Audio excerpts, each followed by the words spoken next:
Bolamga yaxshi qaramabsan. Bolani issiq chiqyapti. Sovuq narsa bergansan. Noto'g'ri narsa bergansan. O'shaning uchun qo'liga allergiya toshyapti. Oyog'iga narsa toshyapti. Mana orqasiga narsa toshdi. Sen shokolad bergansan, yo'q, sen konfet bergansan. Mana shuning uchun issig'i chiqyapti muzey narsa berganing uchun. Men senga aytdim-mi bolalarga qaragin. Mana bu qo'liga toshma toshyaptimi bolani? Og'zini ichiga toshma toshyaptimi? Orqasiga toshma toshdimi? Issig'i baland bo'ldimi? Kaksakiga xos. Bu yerda hech kim sovuq bergan emas. Bu yerda hech kim ortiqcha dori bergan emas. Bu noto'g'ri xulosa chiqarish oldindan. Ota-onadan bir-birini ayblashi. Mana siz dedi kecha semichka beruvdingiz yoki biror bir narsa beruvdingiz. 10 yoshgacha bo'lgan bolalarda uchrashi mumkin bo'lgan kasallik holatlaridan bittasi kaksaki kasalligi. Ya'ni yozda, mana hozir kunda yuqori temperatura isishi natijasida vujudga keladi. Kir qo'llar natijasida. Ya'ni kir narsalarni bolalar yeyishi natijasida. Bu kasal bo'lgandan biz xafa bo'lishimiz kerak. Xursand, immunitet butun umrga saqlanib qoladi. Bu gal bo'lmasa keyingi yil bo'lishi mumkin. Bundan biz qo'rqishimiz kerak emas.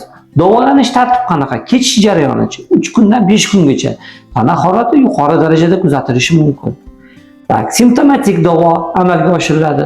Qanaqa? Tana harorati ko'tarilsa, tana haroratini tushiruvchi dori vositalari, hali qorin og'riyotgan bo'lsa, qorin og'rig'iga qarshi dori vositalari, ichib ketayotgan bo'lsa, har xil adsorbentlardan foydalanishimizda, probiotiklardan foydalanishimizda maqsadga muvofiq bo'ladi. Ovqatlanish yengil tartibda, o'sha yeb olgan ovqatini berishimizda.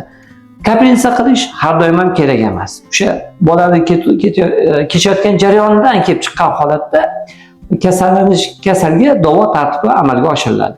Har xil virusga qarshi dori vositalari, jumladan atsiklavir. Bu dori vositasi bu holatda kerak emas, jigarga og'irlik qiladi. Nojo'ya ta'sir qilishi mumkin. Immunomodulyatorlar yo'q. Bu immunitet o'zi hosil bo'ladi. 3 kun, 5 kunda o'sha kasallik kechib o'zi tuzaladi va immunitet butun umrga saqlanib qoladi.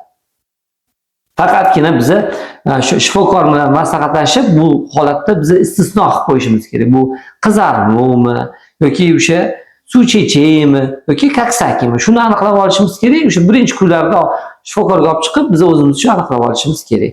Ko'p miqdorda suyuqlik berishimizda, kasalga allergiya qarshi dori vositalarini berishimizda maqsadga muvofiq bo'ladi. Chunki allergiya qarshi dori vositalari qay bir darajada har qanday infeksiya, o'sha virusli infeksiya bo'lsin, bakterial infeksiya bo'lsin, kasallikning nojo'ya ta'sirini qay bir darajada pasaytirib turadi. Ko'p miqdorda suyuqlik berishimizda organizmni intoksikatsiya, ya'ni dezintoksikatsiya, zaharlanish darajasini pasaytirib turadi.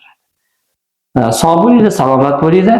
Agar sizni bolangizda mana shu qo'llarini ichida toshmalar bo'layotgan bo'lsa, oyog'ini ichida, shu orqasida, og'zida kaksaki diagnozi qo'yiladigan bo'lsa, shu qo'llariga, boshqa terilarga hech narsa surish kerak emas.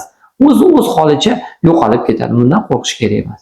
Salomatlikda ko'rishib qoling, bolalaringiz kasal bo'lmasin.